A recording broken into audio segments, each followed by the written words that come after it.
আর ছোট ভাই থেকে খেলনা তীর এবং ধনুক নিয়ে মারতে গিয়ে আমাদের সাথে এমনটা হবে যে আমি কল্পনাও করিনি। তারপরে এত সুন্দরভাবে আমি তীর উড়ে দিতে পারি আমি নিজেও ভাবিনি। তো বাহুবলীও আমার দ্বারা ফেলতো কি হয়েছে তো ভিডিওটা দেখেন জানতে পারবেন।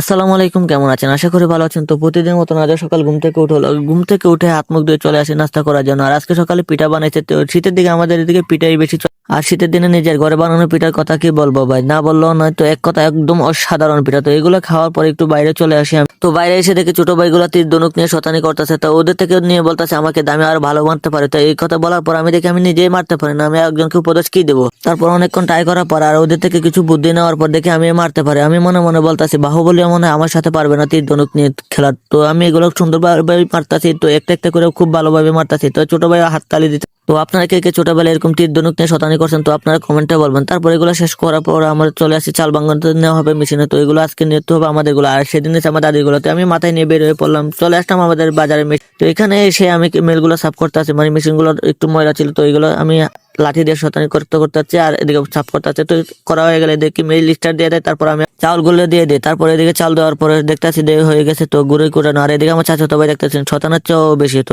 আঙুল দিয়ে ইয়ে করতেছে। তারপর এদিকে দেখতেছি অনেকক্ষণ পরে 1-1.5 ঘন্টা পর দেখতেছি গুঁড়ো কুটানি শেষ। তারপর আমি গুঁড়োগুলো বলে নিয়ে চলে আসি বাসায়। আমি এখন গুঁড়িগুলো শুকাইতে দিই। আর আপনাদের ভিডিওগুলো ভালো লাগলে লাইক কমেন্ট শেয়ার করে পাশে থাকুন। আর আপনারা অবশ্যই আমার ইউটিউব চ্যানেলটা সাবস্ক্রাইব করে আসবেন প্লিজ।